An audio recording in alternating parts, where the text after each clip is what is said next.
Assalamualaikum warahmatullahi wabarakatuh. Sujud syukur adalah wujud rasa terima kasih atas nikmat yang diberikan Allah Subhanahu wa Ta'ala.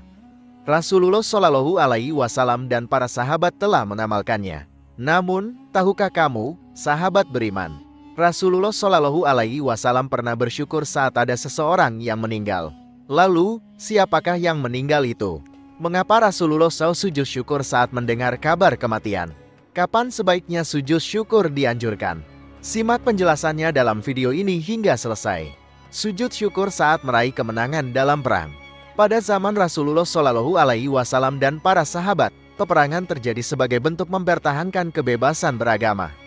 Ketika kebebasan agama terancam, umat Islam diperbolehkan untuk berperang dan dipimpin oleh kaum muslim. Kemenangan dalam peperangan tentunya membawa kegembiraan. Ini sejalan dengan yang tercatat dalam kitab Al-Hawi Al-Kabir, Imam Abul Hasan Ali bin Muhammad Al-Mawardi, yang menceritakan bahwa Umar bin Al-Khattab radhiyallahu anhu melakukan sujud syukur kepada Allah Azza wa Jalla saat mendapat kabar kemenangan di tanah Qadisiyah dan Yarmouk. Dalam perang Badar, Abu Jahal tewas. Rasulullah Shallallahu Alaihi Wasallam mendapat kabar ini dari seorang laki-laki. Abu Jahal ditewaskan oleh Muawas dan Muwazaboh, yang membuat Rasulullah merasa yakin akan kematian Abu Jahal. Rasulullah Shallallahu Alaihi Wasallam meminta laki-laki itu bersumpah 3 kali. Setelah bersumpah dengan nama Allah Subhanahu wa Ta'ala sebanyak 3 kali, Rasulullah mempercayainya dan melakukan sujud syukur. Ini sesuai dengan hadis dari Imam Muhammad bin Ishaq, bahwa Nabi Shallallahu Alaihi Wasallam bersujud ketika mendengar kabar kematian seseorang. Hadis tersebut diriwayatkan oleh Abu Dawud. Kematian yang dimaksud adalah kematian Abu Jahal. Kejadian ini memberikan pelajaran penting bagi umat Islam. Ada orang-orang yang ditunggu dan disyukuri kematiannya karena mereka tidak memberi manfaat selama hidup, malah menyebabkan mudarat kepada orang lain. Padahal Rasulullah Shallallahu Alaihi Wasallam mengajarkan umatnya untuk bermanfaat kepada sesama. Hal ini sesuai dengan hadis beliau. Sebaik-baik manusia adalah yang paling bermanfaat bagi orang lain. Hadis ini diriwayatkan oleh Ahmad Tabrani dan Daruqutni. Abu Jahal dikenal sebagai lawan Rasulullah yang sangat membenci beliau. Ia sering menyakiti Rasulullah dengan tindakan dan kata-katanya. Abu Jahal bahkan menghalangi Rasulullah saat beribadah. Hal ini dijelaskan dalam buku The Great Story of Muhammad. Suatu hari, Abu Jahal melewati Nabi Shallallahu Alaihi Wasallam yang sedang salat di samping makam Ibrahim. Abu Jahal lalu berkata, "Wahai Muhammad, bukankah aku telah melarangmu melakukan ini?" Sambil mengancam dan memarahi Rasulullah. "Wahai Muhammad, dengan apa kau akan mengancamku demi Allah? Bukankah aku adalah orang yang paling banyak berseru dan berdoa di lembah ini?" Ayat Al-Quran menyebutkan, maka biarlah dia memanggil golongannya untuk menolongnya. Al-Quran, Surah Al-Alaq, ayat 17. Bahkan, ada yang pernah berniat mencelakai Rasulullah Shallallahu Alaihi Wasallam saat beliau sedang melaksanakan ibadah. Orang itu bahkan mengangkat kakinya hendak menginjak Rasulullah yang sedang sujud, namun sebelum sempat melakukannya, tiba-tiba ia merasa ketakutan. Ketika ditanya alasannya berlari, ia menjawab, "Aku melihat di antara aku dan Muhammad terpisah oleh paret yang ada. Aku mendekat percaya akan terbakar saat sujud." Rasulullah Shallallahu Alaihi Wasallam pernah dilempari kotoran unta oleh Abu Jahal dan kaum kafir Quraisy.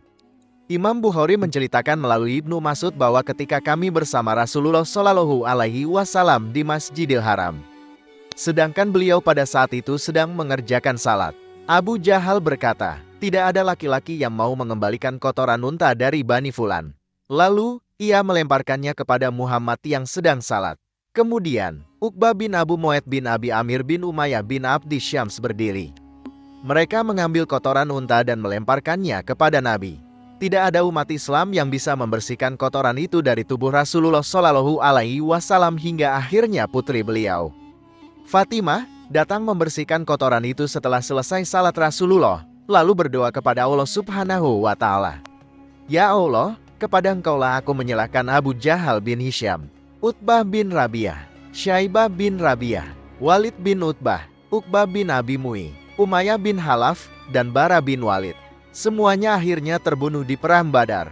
Beberapa kali Rasulullah dan sahabatnya sujud syukur ketika menerima kabar gembira atau pahala sholawat.